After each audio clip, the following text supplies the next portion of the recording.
नमस्कार भावांनो. गट क्रमांक 37 सुटलेला आहे आणि टास्क क्रमांक 6 वरती बक्कासूर आणि रोमनची गाडी आहे. तर मित्रांनो, टास्क क्रमांक 6 वरती बक्कासूर आणि रोमनची गाडी आहे. तर गाडीने स्पीडसुद्धा लावलाय, बघू शकता तुम्ही. आणि बक्कासूर आणि रोमनची गाडी सेमीसाठी पात्र झालेली आहे. बकासूरची अतिशय सुंदर अशी आता लढत चालू आहे. शेवटच्या क्षणाला बाजी कोण मारतोय? लढत झाली. खटाव तालुक्याच्या दोन मुलुक मैदानी तोपी होत्या. आड्याल्या साईडला होता या बैलगाडी शर्यतीतला सावळा विठ्ठल आणि पाड्याल्या साईडला होता जिथं हात लावल तिथं सोनं करणारा असा हा दिलीप ड्रायव्हर.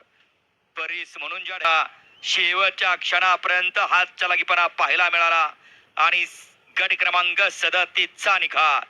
अटी आणि तटीची लढत झाली. आतापर्यंत सावलीला बसलेलं पब्लिक, झाडाखाली झोपलेलं सगळं पब्लिक मैदानात आलं आणि आताशी मैदान भरल्यागत वाटायला लागलं. श्याम गावचीला का इकडे साईडला या. श्याम, गट क्रमांक 37चा निकाल. 37 मध्ये सुंदर अशी अट्टी आणि तटीची लढत झाली. त्या लढतीचा निकाल आहे तास क्रमांक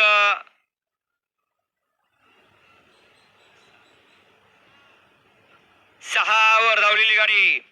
ओम साईराम प्रसन्न स्वर्गीय पंढरेश्वर जगन बडके, बडेवा प्रसन्न शिवान तुषार घोरपडे, दादा सरकार विगर पनवेल, सदाशिवगड यांचा रोमन आणि त्यांच्यासोबत नासाहेब प्रसन्न मोहिलचे धुमा सुसगाव यांचा बकासूर.